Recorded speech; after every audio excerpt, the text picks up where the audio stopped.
So I stopped eating all land meat for 30 days, instead opting for a purely pescatarian diet. Did I lose all my strength?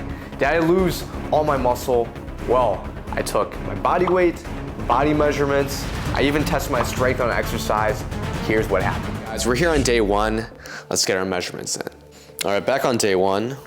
Time to get our weight. All right, now we're moving on to measurements. I got Frankie here to measure accurately. So let's start with chest.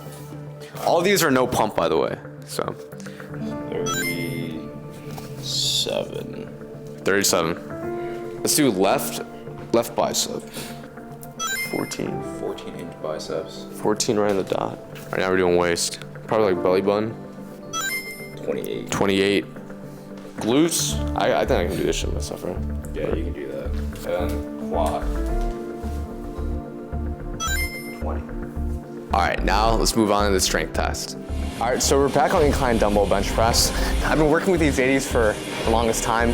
My rationale is if I get 10 reps, I'm finally gonna up the weight to 85s. But until then, we will see. Maybe this video will be the day. Let's go.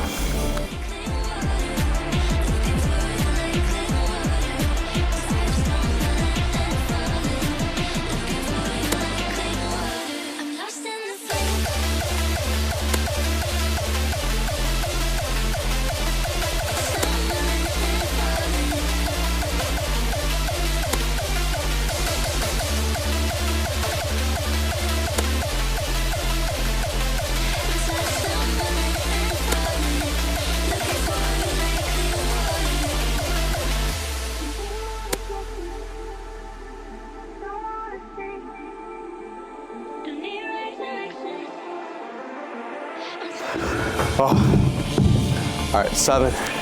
See how I do 30 days from now. Now you might be wondering, Tyler, why are you doing this? Well, this is actually the 3rd year in a row where I've gone pescatarian for the month of April. And no, not because I hate building muscle optimally, although it seems like that, judging by my recent videos. But actually, this is an idea I got from my mom. You see, she was born in the month of April. When I was younger, my mom struggled a lot with weight. Roughly 5 years ago now, there was a wake-up call where she was diagnosed with high blood pressure.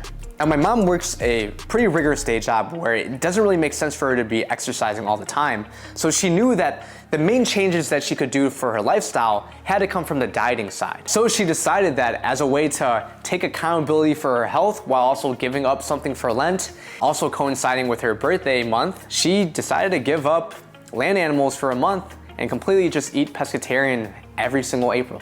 And a couple years ago, after seeing her do this every April, I was like, you know what? Let me join her. Not only from the perspective of providing her moral support, but also I rationalized in my own life, because I eat a high protein diet, I inevitably consume a lot of land animal. And there's always been a little bit of remorse I had with doing so. If you're eating animal products, they tend to be more wasteful for the environment, right? So joining my mom and completely giving up land meat was a way for me to decrease my overall consumption of land animals, as well as also diversify my protein sources. And honestly, I kind of like the challenge of having to think a little bit outside the box when trying to get my protein intake in. So with that in mind, let me show you what I've been eating. Now you might be wondering, what am I gonna be eating across the 30 days? So I wanna give you guys some good examples. Well, maybe one good example here, and that is my bread and butter, wild-caught Alaskan salmon. For one thing, it's only $2 more expensive than farm-raised salmon at Aldi, so I think it's worth it, especially considering that most micronutrients that are found in salmon, in addition to omega-3s, are only present in wild-caught compared to farm, because farm is pretty much stripped of most nutrients due to them being farm-raised, right? I'm not an expert at that, but that's rough understanding there. Now, salmon overall is gonna be a more mid to high calorie pescatarian protein source. However, there are other protein sources you can go with, including shrimp and whitefish, which in general, the difference between salmon and whitefishes like tilapia, cod, flounder, mackerel, that sort of thing, is generally whitefish is gonna be a little bit lower in calorie, but also less in omega-3s because of course, inherently lower in calories and less in fat. Compared to salmon, which is gonna be a little bit more high to medium fat, but it's one of the richest sources of omega-3s, which is why I tend to gravitate towards salmon, because I like to prioritize consuming stuff that is high omega-3s, because I do eat out quite a bit, and inherently, you know, the cooking oils you're gonna be using, such as vegetable oils and nut oils, probably tend to have higher omega-6 content, so this kind of evens it out. With that in mind, I'm gonna be making something super simple. It's gonna be salmon, some frozen vegetables that I also got at Aldi that would cost me like literally $1.09, and some sauce. Now you can literally choose whatever sauce you want, but in this case I'm gonna be using CJ Foods Korean barbecue sauce, my all-time favorite marinade sauce. I usually use this on chicken, but we're gonna be using it on salmon today. Super simple recipe. We're literally just gonna cut this up, put it in the air fryer, sauce it up a bit, and that's pretty much it.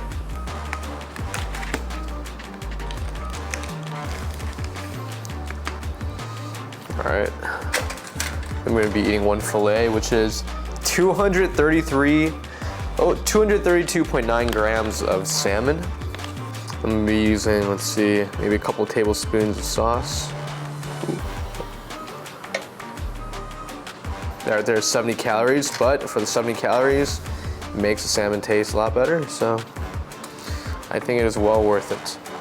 And then we're gonna plop this into the air fryer. Cook it for roughly 8 minutes. Usually I do a couple of minutes after just to be safe since this is a big filet, so maybe do like 9 to 10 minutes. And that's it. Oh, and for this, super simple. Open the microwave, face down, put it for 5 minutes.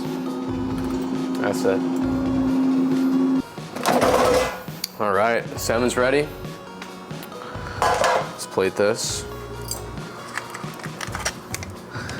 If you guys haven't cooked with salmon before, easy way to take off the skin. So just cook it and then it should just flake off like that.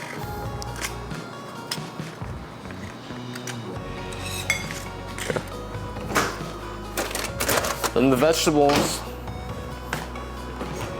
So I'm gonna put the macros up on screen, but you're gonna see not too bad. And overall, I think generally you're gonna have an easier time being in the calorie deficit by avoiding land meats, but the issue that you're probably gonna run into is protein content, right? So you gotta really focus on where you're getting your protein sources from. But for someone dieting, doing something like pescatarian for the extent can definitely help you keep the calories lower. This bag's hot as fuck. Try broccoli. Oh, hot. And there we have it. Something super simple, salmon and frozen veggies. You can season the veggies if you want.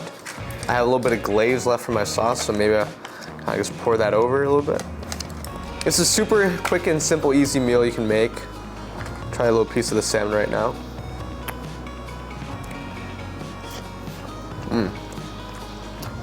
Good, that is. Got a kick. Okay, I'm gonna enjoy this meal and I'll see you guys in day 30. So inevitably, I do rely on a little bit of supplementation because obviously it's a little bit harder for me to get my protein intake in. And honestly, I've really been liking this My Protein The Way Jelly Belly chocolate pudding flavor.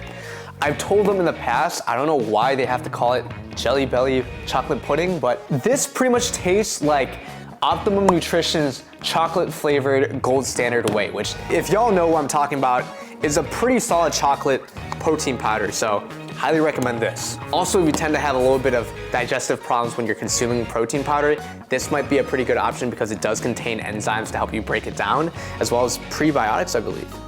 So TLDR, it's good for gut health as well. But honestly, you know, protein powder is protein powder. Anything from the stack is pretty good. I like My Protein because, well, for one thing, they have this clear whey line, which has literally the best macros ever in a protein powder. Let me show you. It's literally 80 calories, 20 grams of protein, meaning it is pretty much more or less pure protein. But yeah, shameless plug, you can get a massive discount on any of these if you're interested by using code PATH. It will get you anywhere from 40 to 50% off sometimes, so definitely use that code for the discount. All right, it is day 30 of not eating meat. Did I in fact shrivel up or lose all my strength? We're gonna find that out today. So let's start out with weight. All right, let's see. Last time we were at 134. Let's see where we are now.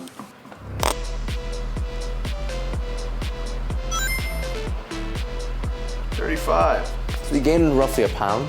maybe attribute this to eating a late night Chipotle last night. But I guess the takeaway from here is my weight stabilized. I didn't like lose a bunch of muscle, hopefully. But to validate that, let's see the body measurements. All right, moving on to body measurements. First, let's measure our chest. So I'm measuring the top armpit part of my chest. So 37 and a half. Next one's the peak of my biceps. This is the lowest part. No pump, of course. 14. 14, okay. No change there. We're in waist. 28. 28 exact. Last one was my thigh.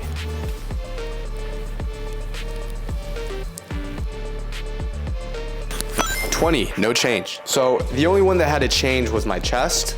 Everything else stayed pretty much the same. And then again, you know, it's only a 30-day window, but things are overall looking pretty good for a pescatarian diet. So let's go to the gym and do the strength test, and then I'll give it my final conclusion. All right, so we're back in the gym. The usual strength test, and the incline dumbbell bench press. Last time I was able to get 7 reps roughly, and I've been in a little bit of a rut, so I'm thinking I should definitely be able to get above 7 reps, but we shall see. My all-time rep PR in this is 9 reps, so why not go for 10, right? But you know, I'm off creatine, so it might be hard.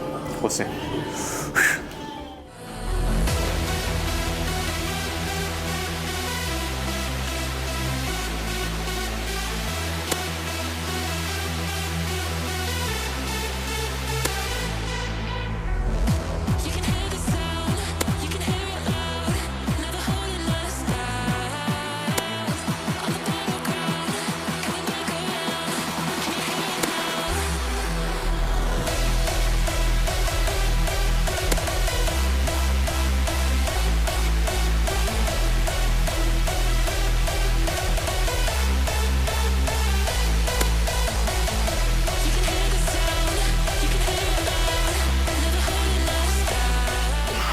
Oh, 7. Oh, I matched that. I'm surprised I actually didn't improve.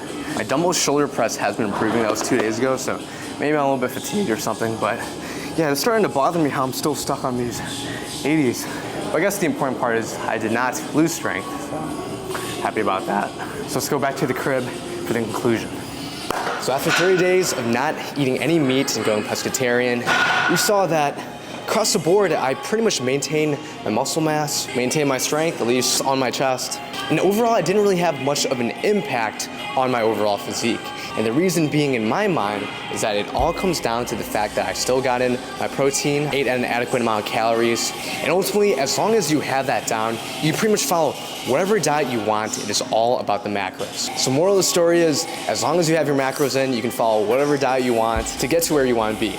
Now, admittedly, being pescatarian isn't the cheapest thing, of course, but considering that I'm promoting a high-protein diet, and a lot of you guys watching are probably eating a high-protein diet, I think, at the very least, it is important to diversify your protein sources. So with that in mind, people, stay healthy, continue to work out consistently, hit the like button, support my page, subscribe if you want to see more videos to level up your physique, and I'll see you on the next one. Peace.